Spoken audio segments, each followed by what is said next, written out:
안녕하세요. 저는 시집을 갔다가 과거에 손절했던 10년 절친을 만나게 된 기막힌 사연을 들려주러 온 기혼녀입니다. 사람이 살면서 우연이라고 생각되는 인연이 얼마나 있겠습니까? 실상에서 우연이라는 말을 많이 쓰긴 해도 막상 우리들이 우연을 실제로 접하는 건 어렵다고 생각합니다. 그런데 한 번 겪고도 신기하고 소름 끼칠 그 우연이라는 것을 제가 제대로 겪게 되었는데요. 그 인연을 통해서 저는 우연에도 이면이 있다는 걸 알았어요.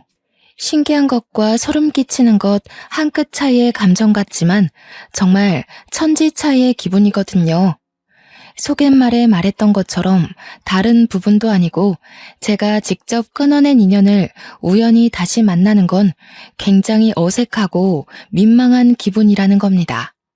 게다가 이유도 모른 채 끊어진 인연이라면요. 지나가다 마주쳐도 당황스러운 그 상황을 저는 결혼식장에서 겪게 되었는데요. 다시 생각해도 소름 돋는 당시의 일을 지금부터 들려드릴게요. 제게는 둘도 없는 고향 친구가 있었습니다.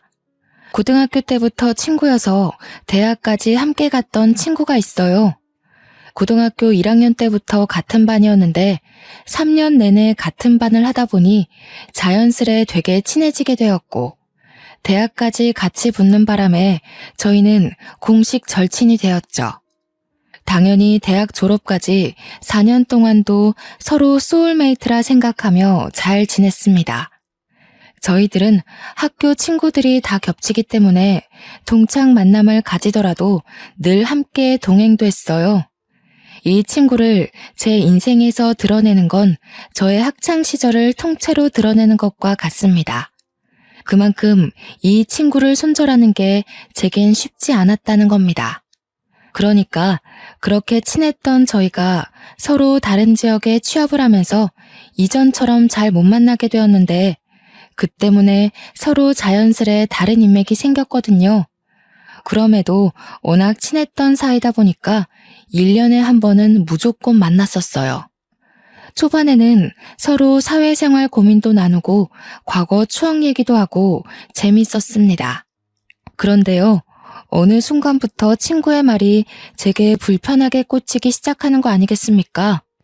정말 갑작스럽게 닥친 기분이라 당시 저는 제가 느끼는 불쾌함이 잘못된 거라고 판단했어요. 제가 직장 스트레스 때문에 예민해서 친구의 말이 꼬아서 들린다고 생각했죠. 옛날에는 분명 우스갯소리로 넘겼을 농담이라고 제 자신을 다독이면서 친구가 주는 불쾌감을 참았습니다. 그러니까 친구 말이 어땠냐면요. 예를 들면 나 길 가다가 번호 따였어. 너도 그쪽 거리 지나가면 번호 따일걸?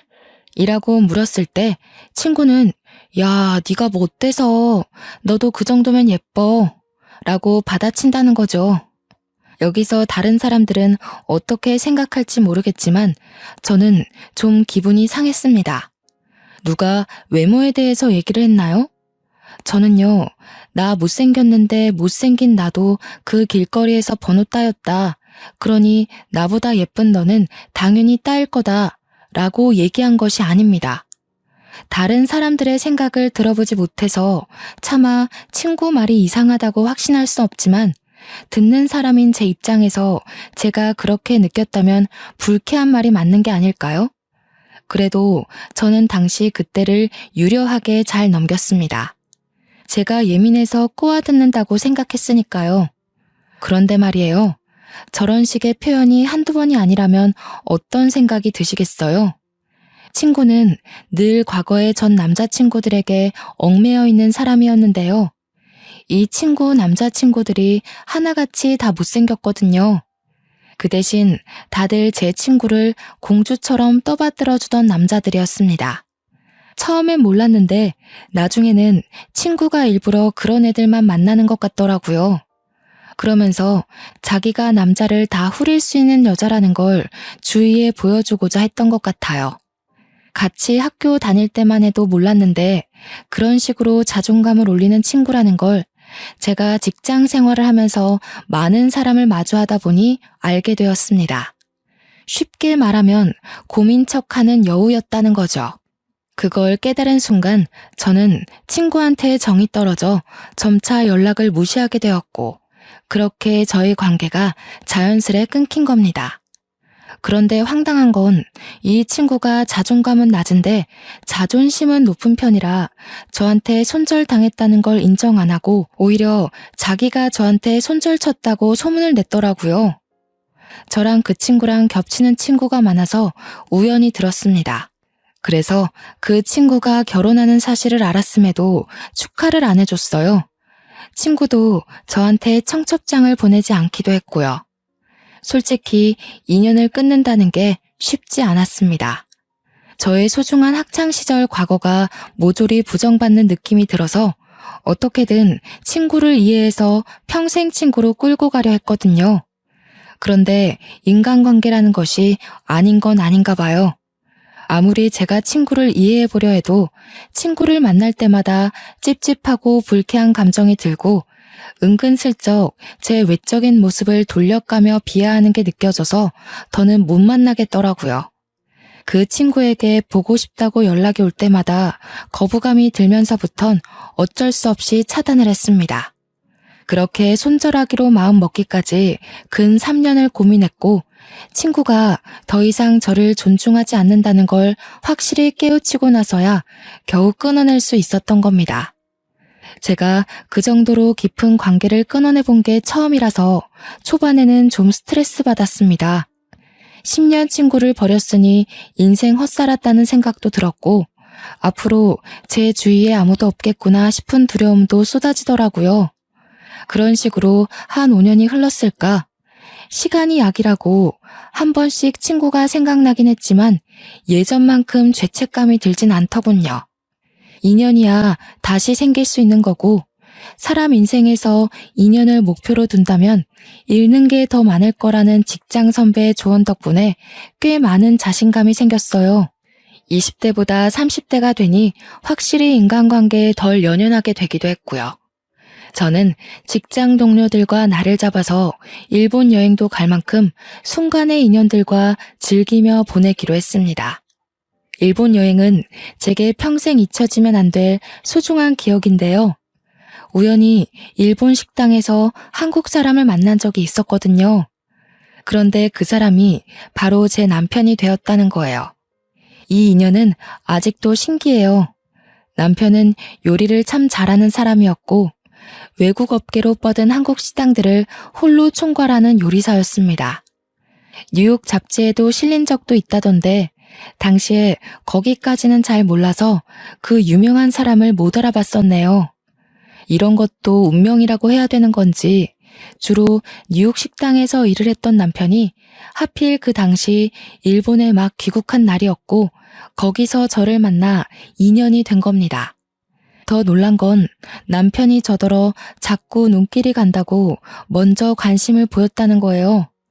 저는 누군가에게 대시를 받아보는 건 그때가 처음이었습니다. 제 마음에 여유가 생겨서 얼굴이 폈던 덕분일까요? 남편은 저보다 무려 10살이 많았는데요. 그럼에도 관리 잘한 사람이라 나이 차이가 크게 보이지 않았어요. 또 얼마나 배려 넘치고 섬세한지. 심지어 외모까지 수려하니 제가 만난 남자친구들이 몇 없긴 하지만 그중 제일 잘생겼다고 말할 수 있을 정도였습니다. 그렇게 저는 남편과 같이 한국을 돌아와 결혼식을 올리게 되었어요. 바로 여기서 소름 끼치는 인연을 다시 만났다는 겁니다. 신부 대기실에서 친구들의 축하를 받고 있었는데 인파 사이로 손절했던 10년 절친이 제게 다가오는 거 아니겠습니까? 진짜 꿈인 줄 알았습니다. 얼굴 보자마자 제 표정이 굳고 온몸에 털이 솟는데 이 기분은 정말 느껴봐야 실감이 납니다. 대기실을 찾아온 친구를 보고 정말 속으로 얼마나 놀랐는지. 친구가 어설프게 인사를 하길래 저도 정신 차리고 받아줬는데요. 어떻게 알고 왔나 싶어서 불편한 표정을 애써 감추며 물어봤거든요. 근데 이보다 더 충격적인 사실이 저를 기다리고 있었지 뭡니까? 못 들었구나? 하긴 내가 남편이랑 해외여행 중이었어서 아주버님을 못 찾아본 탓이지. 너 나랑 가족 되게 생겼다. 족보로 따지면 내가 네 동서되는 사람이겠네. 당시의 충격을 저는 아직도 기억하고 있고 2번 다시 겪고 싶지 않을 공포입니다. 그러니까 남편한테는 6살 어린 서방님이 있는데 제 친구가 결혼했다는 남자가 바로 남편 남동생이었어요. 그 사실에 더 놀라서 제가 주인공이었던 그 결혼식을 당최 어떻게 올렸는지 기억이 잘 나지 않습니다. 저랑 친구는 대판 싸워서 인연이 끊긴 게 아니기 때문에 서로 쌍심지켜고 노려보는 건 아니었고 단지 묘한 기류만 있었을 뿐이에요. 그렇게 저는 힘겹게 끊었던 10년 인연과 함께 가족이란 틀에 갇혀버리게 되는 기막힌 사태를 겪게 된 겁니다. 다행인 건 매일 보고 사는 건 아니었다는 거예요. 저희 부부도 동서 부부도 둘 다 분가를 하고 살았으니까요. 그럼에도 불구하고 한 달에 한 번은 꼭 만날 수밖에 없었는데요. 남편 집 문화에는 한 달에 한 번씩 식구들과 식사하는 날이 무조건 있었어요. 그 때문에 저희 부부가 신혼여행을 다녀오고 당연히 가족 모임을 가졌죠. 첫 모임에서 저는 시부모님의 애정을 잔뜩 받았는데 언젠가는 밝혀지게 될 저와 동서와의 관계가 그 자리에서 동서 입으로 드러나게 되었습니다. 저도 이렇게 가족이 된 것이 놀라운데 다른 식구들은 오죽했겠습니까? 남편이랑 서방님도 당연히 엄청 놀라더라고요. 근데 제가 더 놀라운 건 과거의 문제점이 하나도 고쳐지지 않은 동서의 행동이었습니다.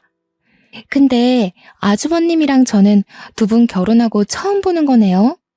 저한테는 둘 다 반가워서 특히 더 긴장돼요. 어떻게 만나신 거예요? 그러게요. 재수씨 얘기 동생한테 말로만 들었는데 반갑네요. 제가 미진이 보고 첫눈에 반해서 들이댔어요. 미진이가 밥 먹는 모습이 너무 귀엽더라고요. 눈길이 저절로 가길래 쳐다보다가 놓치면 안 될 것 같아서 연락처 받았어요. 와, 미진이 개 탔네. 쟤 누구한테 대시 받아본 적 처음일걸요? 제가 미진이 남자친구들 여태까지 다 봤는데 전부 미진이가 먼저 좋아해서 질질 끌려다닌 연애를 했거든요. 미진이 너 보상받나 보다. 아주버님 같은 남자를 다 만나고. 동서는 저의 과거를 자연스레 얘기하면서 실패했던 제 연애 시절을 모조리 털어놨습니다. 그러면서 제가 남편에게 잘 보이고 싶어서 애써 관리하고 있던 이미지를 바사삭 깨트려버렸죠. 심지어 동서가 저더러 지금 얼굴 많이 용됐다면서 과거에 저랑 찍었던 사진을 식구들한테 보여주기까지 했는데요. 솔직히 저 못생겼었다는 거 인정합니다. 저 과거에 안경 끼고 다녔고 꾸밀 줄도 모르는 촌년이었어요. 그거 내 사진 아니라고 제 과거를 부정할 생각은 아니었지만 남의 입으로 밝혀지는 제 과거가 그리 달갑진 않더라고요. 그래도 첫 가족 식사니까 애써 표정 관리하고 있었습니다. 어머님, 미진이 정말 많이 예뻐졌죠? 저도 너무 신기하고 왜 진작 저렇게 꾸미고 다니지 않았나 싶어요. 어때요, 아주버님? 어머, 혹시 제가 미진이 과거 괜히 보여드렸나요? 진짜 제가 생각했던 대로 너무 순박하고 귀엽네요. 그 사진 저도 좀 보내줄 수 있어요? 아, 미진아, 너도 네 사진 갖고 있지? 정말 귀여워서 그러는데 이따가 나 좀 보내주면 안 될까? 와, 아주버님 취향 특이하시다. 여자 볼 때 얼굴은 안 보나 봐요? 맞아요. 살다 보면 얼굴보다 마음 예쁜 여자가 중요한 법이죠. 마음 하면 미진이가 단연 1등이라고 제가 증명할 수 있어요. 어디 마음뿐이겠어요? 제 주위에서도 저보다 미진이가 더 아깝다고 하던걸요. 미진이 학교 얘기 많이 좀 해주세요. 미진이가 부끄럽다고 워낙 숨겨서. 저는 동서 행동에 기분이 상했지만 그래도 남편이 그런 모습마저 귀여워해주니까 한편으론 안심이 되더라고요. 남편이 저한테 실망했을까봐 걱정도 됐거든요. 남편 반응이 오히려 들뜨니까 동서는 금세 흥미가 식었는지 또 다른 주제로 말을 돌리더라고요. 제가 과거엔 예스맨이라고 불렸을 정도로 거절 잘 못하는 성격이었는데요. 이번엔 그걸 가지고 칭찬 아닌 칭찬을 해대지 뭡니까? 미진이가 정말 좋은 뜻으로 바보였어요. 주위 친구들이 미진이더러 사회 나가면 사기당할까봐 얼마나 걱정했다고요. 바보처럼 착해가지고 친구들이 자기 이용하는 줄도 모르고 친구들 말 다 들어주고 그랬다니까요. 제가 미진이 지켜준다고 엄청 고생했어요. 친구한테 바보라고 하는 게 역시 진짜 친구는 아닌 거 맞죠? 이마저도 남편 덕분에 저는 위기를 넘길 수 있었는데요. 남편은 동서의 말에 오히려 그걸로 제가 어떤 인성을 가진 사람인지 알게 되어 기쁘다고 식사 자리에서 더 사랑꾼 면모를 보여주었습니다. 제가 동서의 성격을 좀 늦게 깨닫고 손절을 했다고 했잖아요. 늦게 깨닫고 고민이 길었던 만큼 아주 신중하게 끊어낸 인연이었거든요. 그렇기 때문에 다시 만난 당시 쎄하다는 걸 바로 느낄 수 있었습니다. 특히 제 남편을 대하는 태도가 마치 남자 하나 꼬드기려는 듯한 낌새가 보였다고 할까요? 솔직히 제 남편이 잘생긴 것에 비해 서방님은 평균 이하의 분위기이긴 했습니다. 대신 서방님 성격이 정말 착해서 세상에 저런 사람이 있다는 게 충격일 정도로 동서한테 잘하고 있더라고요. 동서 옆에는 과거에도 항상 저런 남자친구들만 있었습니다. 서방님한테는 죄송하지만 외적으론 한없이 부족하나 내면이 아주 천사같이 착한 사람들 말이에요. 동서는 늘 자기는 남자 외모 안 본다고 오히려 잘생긴 사람 싫다고 했는데 제 눈에는 전혀 아닙니다. 동서는 잘생긴 남자가 싫은 게 아니라 잘생긴 남자에게 까일까봐 미리 겁먹고 접근하지 못하는 거였어요. 어릴 때는 몰랐던 그 부분들이 나이를 먹으니까 아주 잘 보이더라고요. 그래서 문제라는 겁니다. 제 남편이 외적으로 수려하다고 하지 않았습니까? 미리부터 걱정을 하긴 했는데 아니나 다를까 동서가 저랑 남편이 시댁에 가면 꼭 연락을 받고 뒤늦게 나타나서 은근히 제 남편을 쫓아다니더라고요.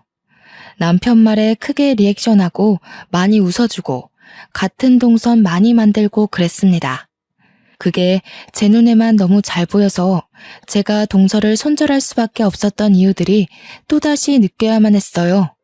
동서가 남자에게 관심을 표현할 때 꼭 하는 말이 있는데 저랑 자기랑 비교를 하면서 자기의 위상을 치켜 올리는 거였습니다. 아주버님, 집에서 미진이가 이런 음식 안 해줘요? 아, 맞아. 미진 요리 못하지. 아주버님, 그거 알아요? 옛날에 미진이가 프렌치 토스트 만드는데 설탕이 아닌 소금을 뿌린 거예요. 웃기죠? 역시 제 아내가 매력이 철철 넘치네요. 요리는 제가 잘하는데 굳이 와이프 시킬 필요가 있나요? 저는 미진이 먹는 것만 봐도 배불러서 평생 제가 해주려고요. 저는 동서가 저를 칭찬하는 게 아닌 욕이라는 걸 알아서 기분이 확 상하는데 남편은 동서의 말을 곧이곧대로 들어서 그걸 저의 흠이라고 생각 안 하더라고요.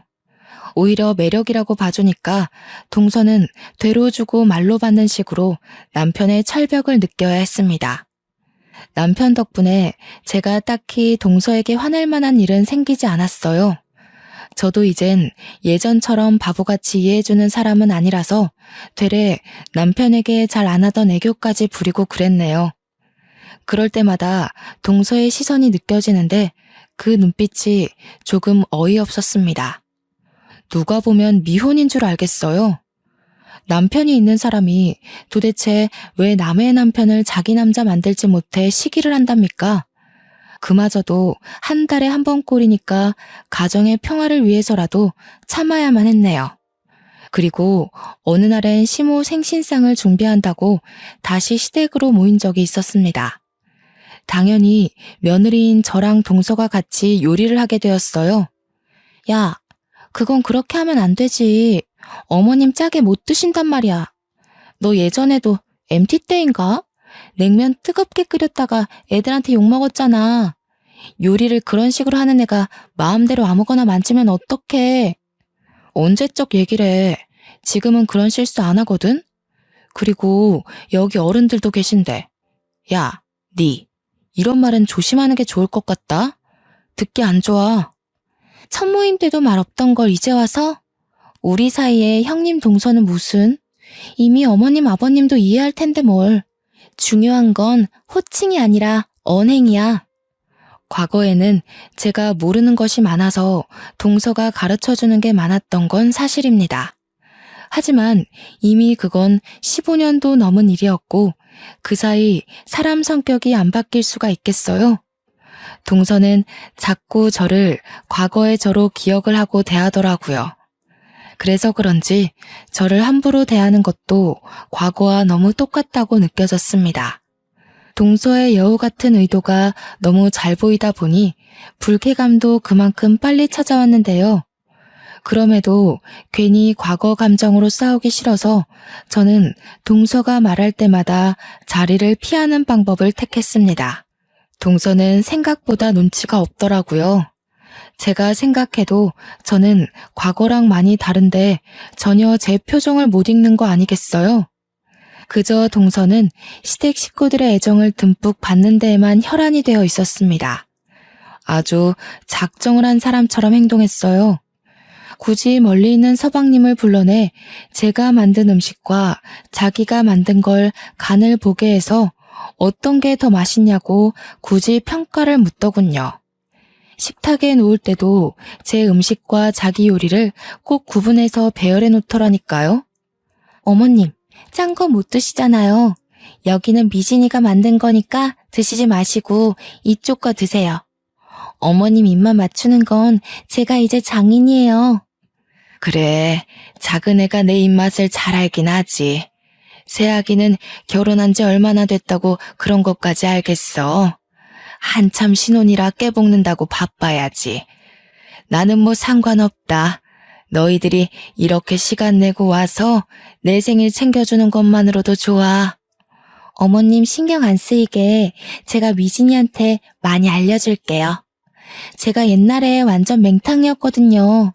모르는 게 얼마나 많은지 한 걸음 뗄 때마다 저한테 하나씩 질문을 했다니까요. 역시나 동서 말을 듣고 있는 내내 기분이 상해서 표정 관리 안 되었습니다. 한편으론 이걸 계속 보고 살아야 되나?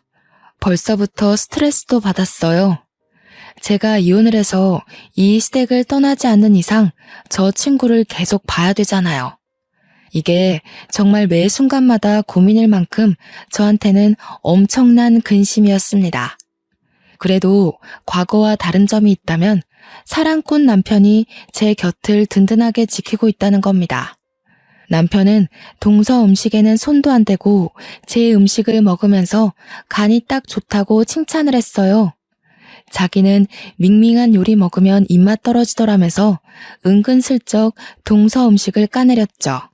그러자 당황한 동서가 일부러 시모 입맛에 맞게 한다고 싱겁게 한 거지 자기 원래 이런 식으로 안 한다고 변명을 하더군요. 저한테 변명할 필요는 없죠. 제가 뭐 재수씨 요리 먹을 일 있는 것도 아니고. 제 동생한테 잘해주세요. 저는 미진이 요리에 입만 맞추면 되거든요. 하긴 남편 말대로 동서가 남편한테 굳이 자기 요리 실력을 피력할 필요는 없죠. 동서는 남편의 계속되는 철벽에 얼굴이 살짝 붉어진 것 같기도 했어요. 억지로 웃는데 눈꼬리가 경련하고 있더라고요. 그러거나 말거나 남편이 제 요리를 너무 잘 먹으니 시부도 서방님도 제 요리로 젓가락을 뻗었고 생각보다 훌륭했던 제 손맛에 하나둘 제게 칭찬을 해줬습니다. 첫 요리인데 이만하면 엄청 잘하는 거라면서 원래 재능이 있나 보네 하고 서방님이 먼저 운을 떼줬어요. 그걸 듣고 동서가 은근슬쩍 서방님을 노려보더라고요. 결국 싱거운 거 좋아했던 시모만 동서가 만든 걸 먹었고 제가 만든 음식은 거의 접시 바닥을 보이는 결과를 만들어냈습니다. 과거에는 저보다 동서가 요리를 잘했던 게 맞는데 역시 세월은 강산도 변하게 하잖아요. 제 요리 실력도 발전을 했는데 동서가 그것도 모르고 설쳤던 거죠. 그러다 한날 동서네가 뜬금없이 저희 집 집들이를 오고 싶다고 뒤늦게 졸라서 초대를 한 적이 있었는데요. 서방님은 일반 공무원이다 보니까 적당한 평수에 살았지만 저는 남편 능력이 워낙 대단해서 둘만 사는데도 51평 아파트에 살고 있었습니다. 그날 집에 방문한 동서는 신발장에서부터 놀라서니 집을 둘러보면서 조그맣게 감탄을 해주더라고요. 동서 표정을 보니까 사실은 엄청나게 부럽지만 부럽지 않은 척하려고 애쓰는 게 티가 났는데 확실히 집이 너무 좋으니까 단점으로 꼽을 게 없을 거잖아요. 그래서 기 좀 죽었을까 하고 기대했습니다. 그런데 기어이 단점을 꼬집어내기 시작하는 거 있죠. 근데 집이 이렇게 크면 청소할 때 장난 아닌 거 알지? 둘 다 맞벌이 하면서 집까지 이렇게 크면 엄청 관리하기 피곤하겠다. 난 청소하기 귀찮아서 이렇게 큰 곳은 별로더라. 아주버님은 그런 부분 알고 매매한 거래? 알지 그럼. 나보고 괜히 고생할 필요 없다고 청소 이모까지 고용해줬어. 이모가 아침 9시에 와서 같이 밥 먹고 6시까지 집안일 하다가 퇴근하셔. 저의 당당한 주장에 동서의 대답은 그 말뿐이었습니다. 더 이상 트집 잡을 곳이 없었다는 거죠. 동서는 금세 집 단점 꼽는 걸 포기하더니 우리 집 평수 때문에 기가 눌린 걸 서방님한테 화풀이를 했어요. 서방님이 옆에서 막 자기 형 역시 대단하고 멋진 사람이라면서 자기랑 비교도 안 되게 어릴 때부터 주의 환심 다 샀다고 자기한테도 정말 잘하는 훌륭한 형이라고 칭찬을 늘어놓았거든요. 서방님이 알아서 제 남편의 장점을 술술 풀어내자 동서는 가서 물이나 가져오라고 서방님을 툭툭 밀쳤습니다. 일이 늦어서 뒤늦게 퇴근하고 온 남편은 집 오는 길에 제가 좋아하는 꽃이 있길래 사왔다면서 저한테 꽃 한 알음을 안겨줬는데요. 너무 설레고 기분이 좋아서 방긋 웃고 있었는데 그걸 보고 동서가 갑자기 깔깔 웃으면서 박수 치는 거 아니겠습니까? 바로 산통 깨진 분위기에 저도 모르게 동서를 아니 꼽게 째려봤습니다. 아주버님, 미진이가 꽃 좋아한다고 그랬어요? 아닌데. 걔 옛날에 남자한테 제일 받기 싫은 선물이 꽃이라고 했던 애예요. 물론 남자친구한테 꽃 받는 걸 본 적은 없지만. 야, 그건 옛날이고 우리가 안 보고 산 지가 몇 년인데 내가 아직도 옛날 같겠어? 지난번부터 계속 그러더라. 그땐 그때고 지금은 달라. 예전처럼 날 막대하지 말아줄래? 내가 언제 막대했다고 그러냐. 난 그냥 말해준 건데 왜 정색을 하고 난리야. 너 좀 많이 변했다. 정색도 할 줄 알아? 왜 손절당했는지 모르는 동서 입장에선 제 언행이 이해 안 갈 수도 있겠죠. 동서 성격을 몰랐을 때 저와 동서 성격을 알았을 때 저는 같은 제 자신이라도 엄연히 다른 사람이라고 생각합니다. 어쨌든 제가 동서를 생각하는 마음이 과거와 달리 분명히 바뀌었다는 건 맞습니다. 자꾸 저를 건드리는 것 보면 동서는 제 마음을 자꾸 확인하고 싶나 봐요. 이미 식구가 되어버렸기에 최소한의 예의는 지키자는 마음으로 여태 참았지만 제 스트레스는 결국 이날 폭발을 해버리고 마는데요. 문제는 저희가 술 한잔 하면서부터 발생을 했습니다.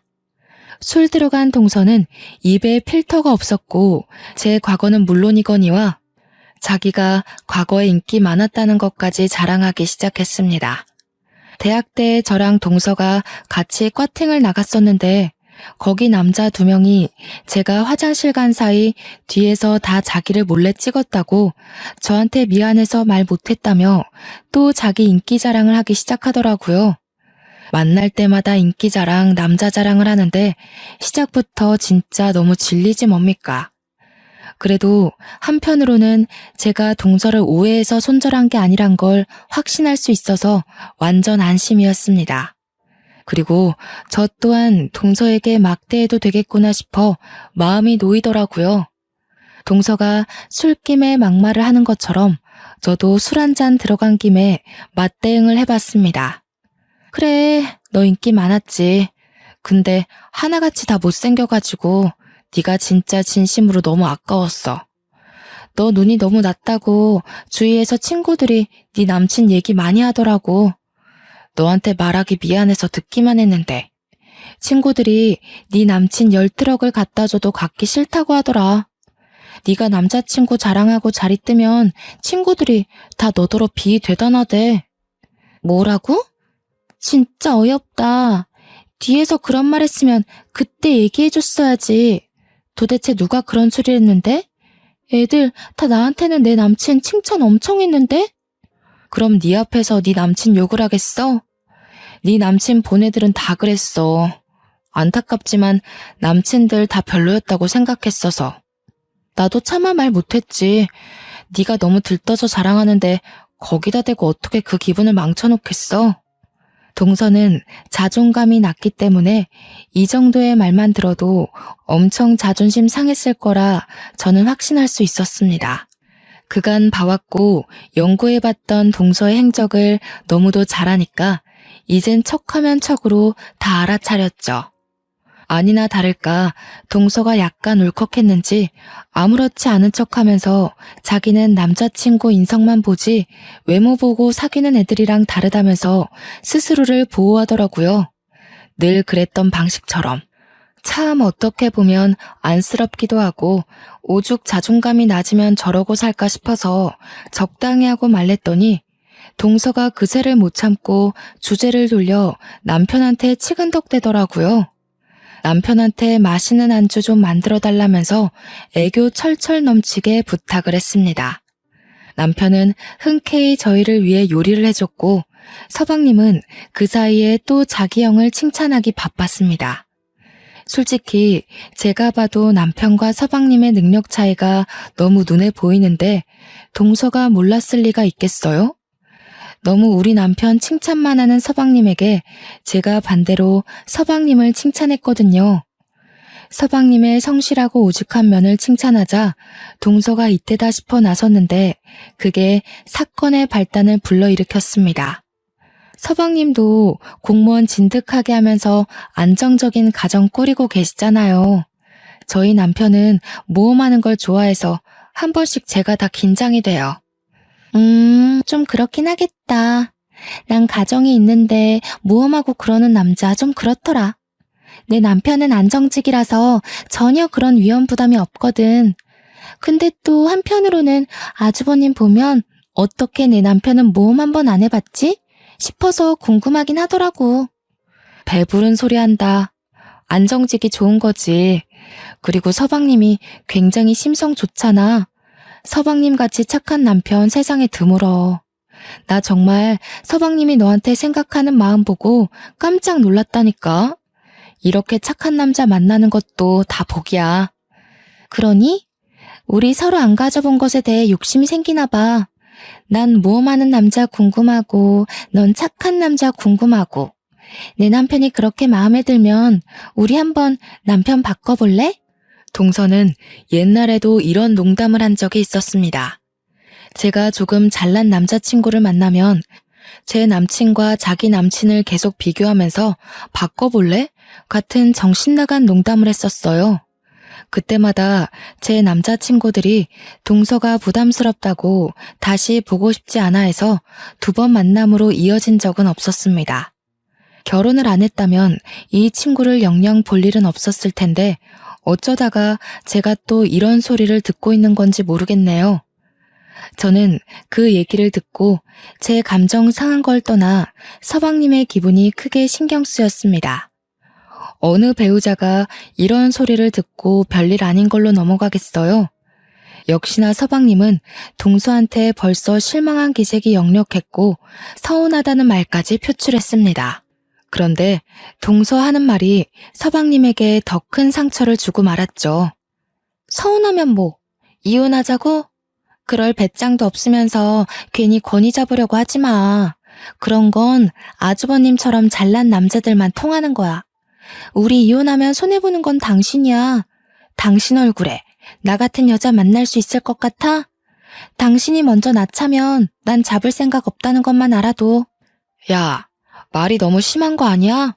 부부간에도 지켜야 할 예의가 있는 거야.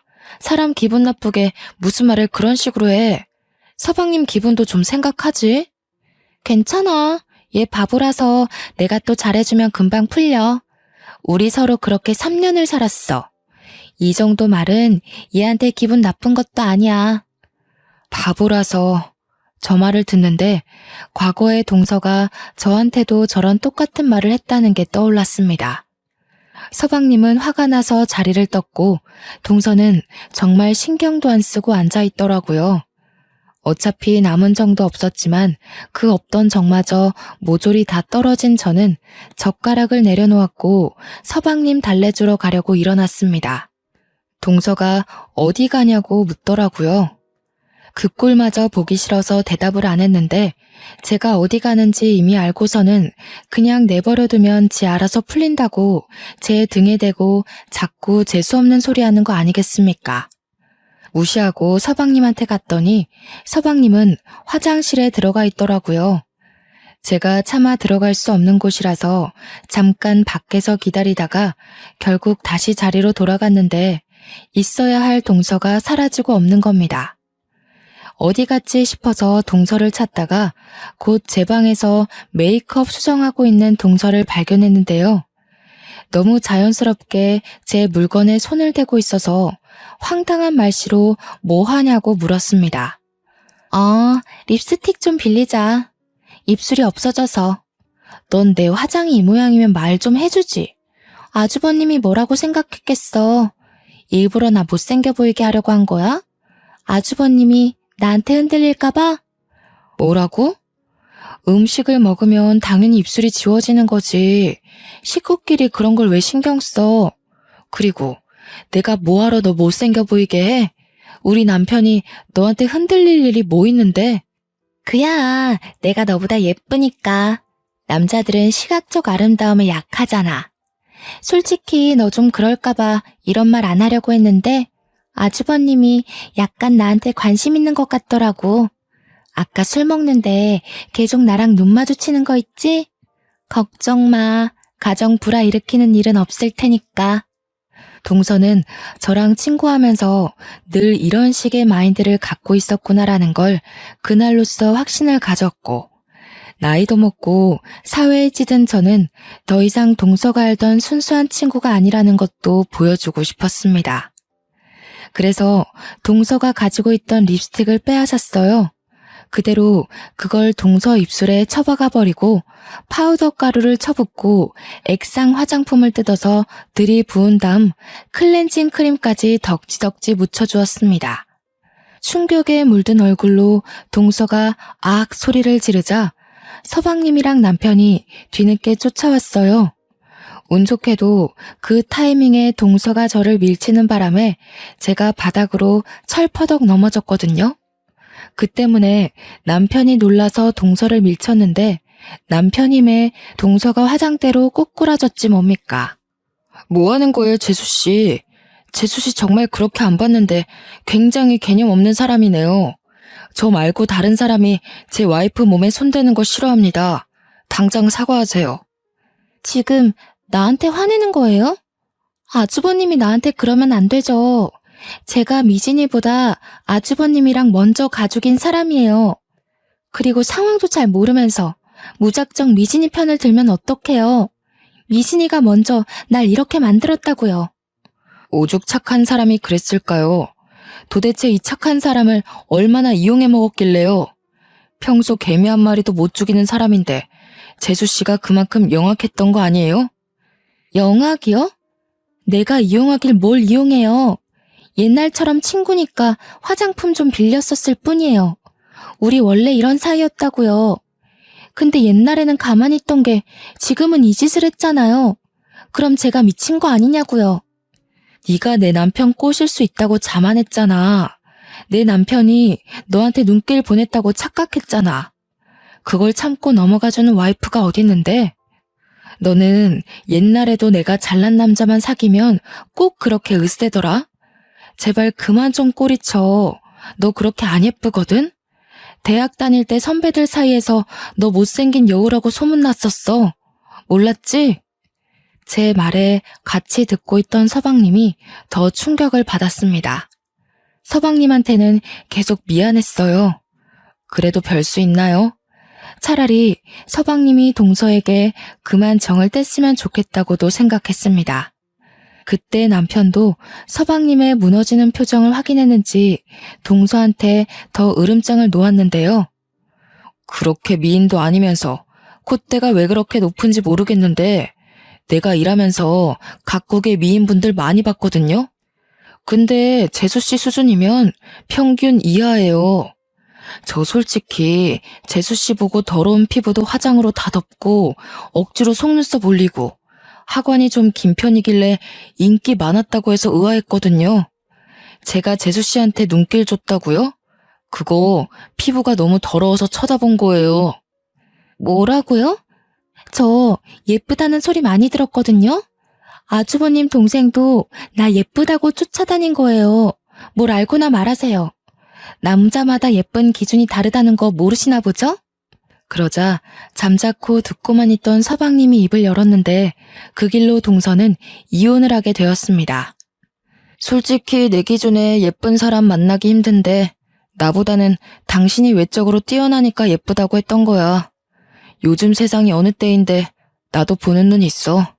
근데 나는 그 정도로 미인인 사람들 감히 엄두도 못 내니까 너로 족할 수밖에 없었던 거지. 내가 형 외모였으면 너는 지나가다 쳐다볼 여자 축에도 못 껴. 네가 왜 못생긴 남자친구밖에 못 만났는지 잘 생각해봐. 그렇게 난장판이 된 집들이는 저희 결혼 생활 중 유일한 고민이었던 원흉을 제거하는 계기가 되었습니다. 저는 그날 이후로 다시는 동서를 만날 수가 없었어요. 도련님도 이혼 조정 기간인데도 동서가 어디서 뭘 하는지 소식을 모른다네요. 연락도 안 하고 있대요. 원래는 항상 서방님이 먼저 동서에게 연락하는 사람이었는데 이젠 서방님이 먼저 동서를 차단해버린 것 같더라고요. 이 사실을 알면 동서가 꽤나 자존심 상하고 억울해 죽고 있을 겁니다. 아니면 또 어떤 착한 남자를 꼬셔서 이혼하게 된 일을 자기 입맛에 맞게 거짓말하고 다닐지도 모르겠네요. 그 친구는 그렇게 해야만 직성이 풀리고 자존감이 올라가니까요. 어쨌든 손절한 친구를 형님 동서하면서 평생 보고 살아야 하나 고민이 많았는데 그 열등감 덩어리를 또다시 제 삶에서 쫓아버릴 수 있어 얼마나 다행인지 모릅니다. 대판 싸워서 연을 끊는 건 제 성격상 안 맞는데 결국 제일 친했던 친구랑 이렇게 돼버리니 인생 참 무상하다는 생각도 들었어요. 세상에서 제일 친하고 제일 좋고 가장 오래갈 친구 같은 건 어쩌면 없을 수도 있겠다 싶더라고요. 누가 TV에서 그런 말을 했던 게 생각이 나네요. 세상에는 좋은 사람, 나쁜 사람이 있는 게 아니라 나랑 맞는 사람, 안 맞는 사람이 있을 뿐이라고요. 동서랑 제가 학교라는 틀 안에 갇혀서 같은 곳만 바라보고 지낼 때는 웬만하면 마음 맞는 친구로 지낼 수 있었어요. 하지만 그건 그저 어렸기 때문에 가능했던 억지 배려가 아니었나 싶습니다. 한쪽이 다 포용해 줄 수 있는 관계 말입니다. 학교를 벗어나면서부터 저희는 성인으로서 사람 간의 관계를 다시 해석해 봐야 된다고 생각합니다. 점차 달라지는 환경에서도 과거 친구가 여전히 잘 맞는 친구라면 그 인연을 이어나가도 좋다고 봐요. 그러나 나의 변해버린 사회적 자아가 마찬가지로 사회화된 친구랑 어느 순간부터 부딪히게 된다면 인연이 얼마나 깊든 사이든 간에 그만 놓는 게 맞지 않나 싶습니다. 그 인연은 저랑 안 맞다는 거니까요. 오랜 친구를 놓는다는 게 속상하고 쉽지 않다는 거 저도 경험해봐서 압니다. 그런데 생각해보면 그 친구를 놓는다고 제가 과거의 추억까지 지울 필요는 없다고 봐요. 즐거웠던 지난날은 그대로 묻어두고 변해버린 환경에 맞게 대인관계는 달라질 수 있는 거니까요. 또 저만 성실하게 지낸다면 제게 얼마든지 소중하고 잘 맞는 인연이 생기기도 하니까 오랜 친구를 놓았다고 해서 더 이상 불안하지는 않습니다. 친구라는 존재로 고민이 깊었던 만큼 사연 내용도 좀 길어지게 되었어요. 제가 또 남은 자녀의 고민을 싹쓸이하지 않았나 싶습니다. 청취자분들은 오랜 친구나 친구를 끊어내야만 했던 경험이 있으신가요? 다들 친했다가 마음 상해서 멀어진 관계가 한 번쯤은 있겠죠. 어떻게 대처를 하셨는지 너무 궁금하네요.